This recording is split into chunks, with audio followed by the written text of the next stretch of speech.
Bonsoir à tous, bienvenue sur ATV dans Question Directe. Notre invité ce soir, Alain Plaisir. Bonsoir, Monsieur Plaisir. Bonsoir, Monsieur Planté. Bienvenue sur ATV 2017, année d'élection présidentielle, sur l'occasion de faire passer les idées du CIPA, vos idées, et de dire, par exemple, que le statut départemental est un obstacle pour le développement. Tout à fait, c'est un combat qu'on mène depuis il y a plusieurs années. Bon, mais à l'occasion des élections, les gens sont à l'écoute de la politique. Donc, on va encore rappeler qu'il n'y aura pas de développement endogène s'il n'y a pas un changement de statut. Oui, et ça, vous l'avez entendu, vous l'avez dit notamment aux nombreux candidats qui sont venus en visite en Guadeloupe, notamment le leader du Front de gauche, Jean-Luc Mélenchon. Oui, enfin, les autres, je pense qu'on a fait une croix sur les autres. Oui. Bon, on a entamé un dialogue avec Jean-Luc Mélenchon parce qu'il a un programme social qui nous convient. Ceci dit, nous avons écouté et lu ce qu'il dit concernant la Guadeloupe. Il parle de développement endogène, mais quand on regarde le contenu de son discours, il s'arrête au constat. Or, au CIPA, nous disons qu'au-delà du constat, il faut qu'il y ait des mesures objectives pour permettre la préférence guadeloupéenne. Et là, je crois qu'il y a une divergence entre nous, puisque lui, il a une vision très française des problèmes de l'outre-mer, c'est-à-dire qu'il pense que le centre doit décider et que finalement, nous sommes de grands enfants, on va nous aider à nous développer. Et nous pensons que les Guadeloupéens doivent décider eux-mêmes du modèle de développement. Donc vous dites qu'il faut préserver, il faut développer le secteur productif en Guadeloupe, même par rapport aux produits importés de France. Et oui, tout à fait, puisque quand on regarde les statistiques, il y a 70% des produits que nous consommons qui viennent d'Europe, de l'Union européenne, de la France et des autres pays de l'Union. On ne commerce pas tellement avec l'Amérique latine, on ne commerce pas avec l'Amérique centrale, on ne commerce même pas avec les États-Unis.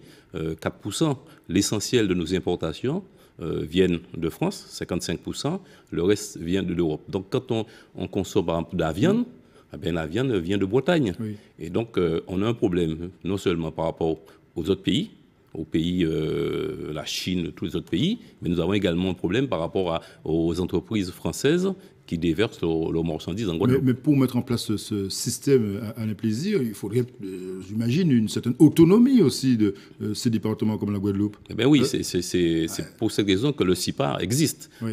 Nous, on prône l'autonomie de la Guadeloupe dans le cadre d'un statut de PTOM qui est permis dans la Constitution française, l'article 74. Et donc, cette autonomie doit nous donner une compétence douanière fiscale. Donc, cette compétence nous permettra à la fois de protéger nos productions, à protéger et faire émerger les productions et trouver des recettes pour aider les producteurs. Donc, un investissement direct pour permettre aux producteurs d'être compétitifs. Donc, si on ne va pas dans ce sens-là, le peu de production vivrière que nous avons va disparaître. Dans la présidentielle, par exemple, est-ce que le CIPA va s'engager clairement? Est-ce que vous allez prendre position, par exemple? La question est claire, elle est directe. Est-ce que vous allez voter Mélenchon, par exemple, à la présidentielle?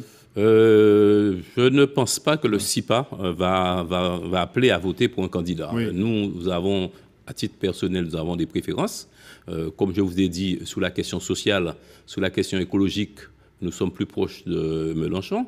Mais pour ce qui concerne la Guadeloupe, quand on entend M. Mélenchon, il a au moins ce mérite-là de dire que la mer, c'est une richesse et qu'il faut développer la Guadeloupe à partir de la mer, c'est un discours, vous m'avez invité pour parler de la zone économique exclusive de la Guadeloupe. Je le dis depuis longtemps. La mer, c'est l'énergie, la mer, c'est des ressources biologiques, c'est des ressources minérales, et nous sommes un archipel. Oui. Nous sommes entourés de mer. Dans vos projets, j'ai bien retenu, vous souhaitez, par exemple, créer 2 usines de dessalement d'eau de mer. Tout à fait. Ben, ça va régler le problème, là. On parle de l'eau, ça fait 15 ans qu'on parle de l'eau, et les choses s'aggravent tous les jours. Nous, on dit qu'il faut une usine de dessalement de l'eau de mer, en grande terre, et une autre à Maïgalante. Comme ça, vous aurez de l'eau à proximité, et au lieu de faire des canalisations qui sortent de Cap-Esther, vous venez jusqu'à Anse-Bertrand, vous aurez de l'eau à proximité. Donc, on va faire des canalisations, mais sur un réseau qui est réduit. Où est le problème? Toutes les îles autour de nous, qui n'ont pas de rivière, certaines îles n'ont pas de rivière, comme Barbade, même Saint-Barthélemy, ont des usines de dessalement.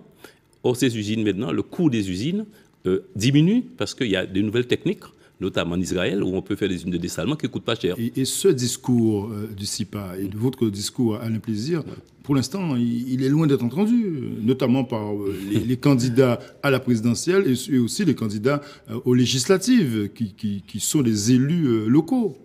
Alors, la présidentielle, bon, évidemment, ils ont d'autres préoccupations que la Guadeloupe. En tout cas, nous, on a remis un dossier à M. Mélenchon. Je ne sais pas si la caméra le permet, mais la préférence guadeloupéenne. Oui. Donc, on lui a remis un certain nombre d'éléments pour enrichir sa réflexion. Alors, peut-être qu'il y aura quelques décisions dans notre sens. Quant aux élus guadeloupéens, ils sont toujours dans la politique traditionnelle, la banane, etc. Bon, donc, nous disons qu'il faut faire autre chose et nous continuons à faire notre travail d'explication. Et ce travail de pédagogie commence à rentrer, en tout cas au niveau de ce qu'on appelle les leaders d'opinion. Il y a de plus en plus de gens qui disent « ouais, ce que dit le CIPA, c'est ça ». Et donc, nous pensons que la situation va s'aggraver de telle manière que forcément, on viendra à l'alternative. Beaucoup de candidats qui sont à la présidentielle en visite en Guadeloupe, ils vont directement au Memorial Act. Est-ce que cela vous inspire Écoutez, je pense que ce sont les élus qui veulent montrer comment la Guadeloupe a un potentiel culturel important. Donc, ils vont là parce qu'ils vont faire plaisir aux élus. Pourquoi pas? Mais il n'y a pas que ça. J'aimerais qu'on aille dans les campagnes, interroger les agriculteurs, savoir les difficultés des agriculteurs, interroger les artisans qui ont d'énormes problèmes. Et donc, c'est les forces vives de la Guadeloupe, il faut les interroger, il faut prendre en compte leurs préoccupations. OK pour le Memorial Act, mais il n'y a pas que ça en Guadeloupe. Oui. Donc, vous allez voter Mélenchon? Bon, à titre personnel, je ne me suis pas encore décidé. Mais en tout cas, il y a des candidats qui sont exclus. On vous sent malgré tout proche de Jean-Luc Mélenchon, de son discours. Oui, pas totalement de son discours, mais je vous ai dit que si j'étais un Normand ou un Breton, j'aurais voté pour lui sans aucune hésitation. Mais vous êtes Guadeloupéen. Mais comme je suis Guadeloupéen, ça me gêne de voir qu'il considère la Guadeloupe comme une région, comme si on était en Bretagne ou en Normandie. La Guadeloupe, c'est la Guadeloupe. Et donc, nous avons des problèmes qui sont propres à nous. Et il faut pouvoir les résoudre. Et pour les résoudre, il faut prendre en compte le discours et les préoccupations des Guadeloupéens. C'est fini l'élection pour vous, Alain Plaisir, après les régionales, vous laissez tomber, les législatives, vous n'irez pas. Là maintenant, vous faites passer votre discours, c'est plus facile?